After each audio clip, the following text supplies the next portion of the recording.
isso é uma coisa que você com certeza já ouviu alguém dizer pra você, mas raríssimas pessoas conseguem explicar.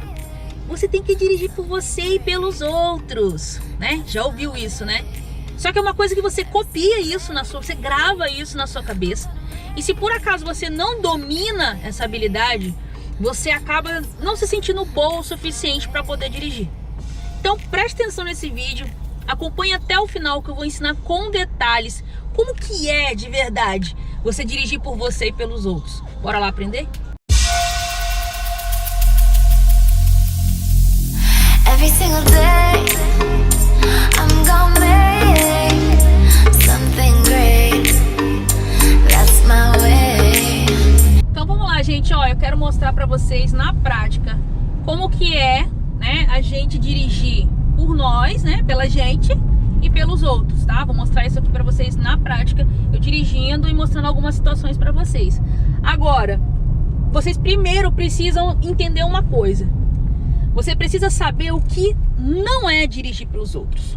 Isso tem que ficar claro para você conseguir entender o que você vai fazer quando você estiver dirigindo. Dirigir pelos outros não é você ter que saber, você não é obrigado a saber tudo que as outras pessoas vão fazer ou tudo que os outros motoristas vão fazer, tá? Você não tem essa obrigação e nem tem essa capacidade de saber tudo sobre as outras pessoas. Isso não está sob seu controle. Dirigir pelos outros também não é você imaginar ou você presumir que todos os outros motoristas conhecem as regras, conhecem as leis e eles vão respeitar e eles vão cumprir.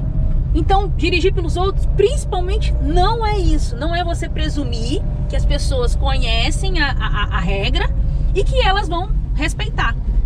Mais uma outra coisa, dirigir pelos outros não é você, por exemplo, deixa eu dar um exemplo aqui pra vocês. Você ter que ter mais habilidade do que o outro motorista. Não é isso, tá? O que é? Se você estiver esperando isso, se você está esperando dirigir dessa forma, ter todas essas habilidades para poder ser uma motorista preparada, é por isso que você não consegue dirigir, é por isso que você se sente cada vez mais incapaz, cada vez mais frustrada e até com medo de dirigir. Por quê? Porque é uma coisa que você não vai conseguir, entendeu? É uma coisa que não está sob seu controle. Ó, por exemplo, agora eu tive que parar por causa da faixa de pedestre. É uma coisa que não está sob seu controle, então você não vai conseguir alcançar. Dirigir também não é a gente esperar, tipo assim, que você possa ter controle sobre tudo que os outros motoristas vão fazer. Por exemplo, essa moto estava atrás de mim. O certo é ela me ultrapassar pela faixa da esquerda, não pela direita. Mas eu não tenho controle de falar assim, não, vou fechar você aqui pela direita, porque você tem que ir pela esquerda. O seu certo é você vir aqui pela esquerda. Não, eu não tenho esse controle, eu não tenho esse poder. E eu querer ter esse poder é até mais arriscado para mim.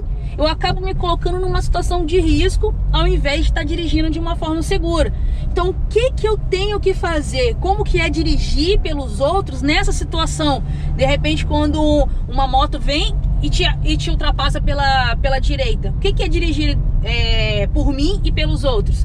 É ter atenção, é desenvolver uma atenção, um tipo de atenção que o motorista precisa ter, que é uma atenção diferente do que a gente tem no nosso dia, né? Como pedestre, ou como carona, como passageiro de ônibus, é uma atenção diferente. O motorista, ele tem que desenvolver uma atenção de perceber, assim, detalhes quando eles estão acontecendo e a gente reagir antes para poder evitar uma situação de risco.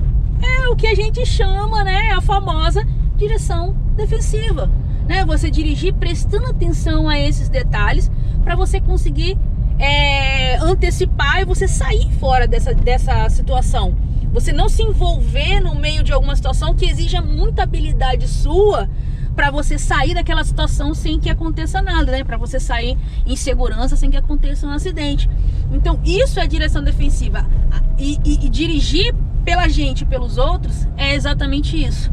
Então talvez você esteja com medo de dirigir exatamente por isso, porque você está tentando ter controle sobre as outras pessoas, sobre os outros motoristas. você tá imaginando ou presumindo, por exemplo, a preferência era minha. Não, então ele tem que esperar lá porque ele sabe que a preferência era minha, então ele tem que esperar. Então, se você tá pensando desse jeito, você só tá sofrendo no trânsito, porque é uma coisa que você não tem o controle, não tem como a gente exigir isso das pessoas e nem esperar isso das pessoas. Então a gente tem que dirigir assim, ó. Eu tô olhando pra cá, pra frente. Eu vejo um ônibus ali parado na minha frente. Eu já vou diminuindo a velocidade, porque se for preciso parar, eu vou parar. Por quê? Porque eu já sei que o ônibus pode parar para embarque e desembarque de passageiro. Então se eu tô andando atrás dele, ó, agora eu tô andando atrás dele, eu sei que a qualquer momento ele pode parar. Então, o que eu já vou imaginando? A qualquer momento eu também vou precisar parar, entendeu? Eu não vou imaginar assim, não, agora eu posso ir direto e tal, né? Não, ele não pode parar aqui. É a mesma coisa de ponto de ônibus, né? Não, ele sabe que ele não pode parar aqui, então ele não vai parar aqui. Não, eu não posso esperar isso, porque eu sei que é uma coisa que pode acontecer. Mas aqui na frente, outras situações também que a gente encontra, né? Por exemplo, vou dar aqui um exemplo aqui. Queria ver um ciclista aqui agora, mas eu não tô vendo um ciclista. Mas uma moto, como que eu posso dirigir com atenção por mim e por ele? Quando eu escuto o barulho da moto, eu já tô escutando. Lá atrás, eu escuto o barulho da moto, eu já começo a imaginar o quê? Ele vai me ultrapassar. Ele vai ficar no ponto cego. Eu não vou conseguir enxergar aonde que ele está. Então, eu vou diminuir a minha velocidade, vou olhar aqui os retrovisores e eu sei que uma hora ele vai fazer a ultrapassagem aqui por mim. Então, eu consegui ter o controle sobre isso? Não. Eu simplesmente desenvolvo a atenção. Eu escuto o barulho da moto e eu já percebo que eu vou ter que reagir e fazer alguma coisa. Ó, vou sinalizar aqui para mim poder fazer a ultrapassagem no ônibus, ó.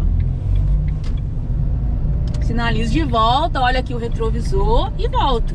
Então, são coisas que a gente já pode presumir. Eu tava andando atrás do ônibus, uma hora ele pode ficar parado muito tempo e eu ter que fazer essa ultrapassagem, entendeu? Então, esse tipo de dirigir por mim e pelos outros, não tentando controlar, mas tentando observar, ter a minha atenção mais bem treinada possível, olhando para todos os lados, olhando para retrovisor, olhando mais à frente possível.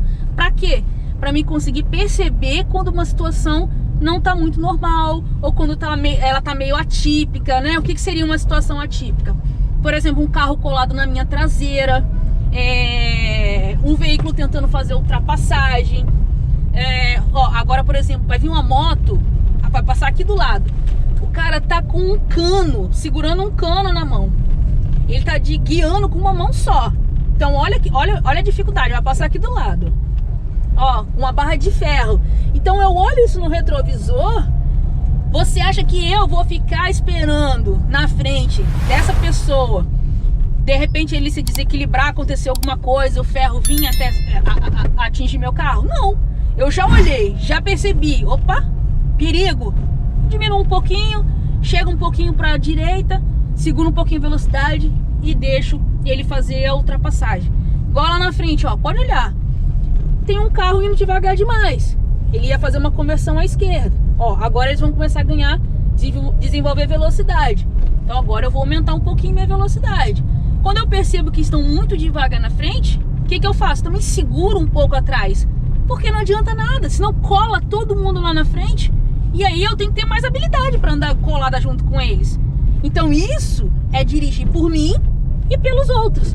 Eu não quero controlar o que eles fazem, eu quero estar atenta ao que eles fazem. Eu quero começar a observar o trânsito com outro olhar, de perceber assim, um detalhe que faça diferença para me sair fora de uma situação que me coloque em risco.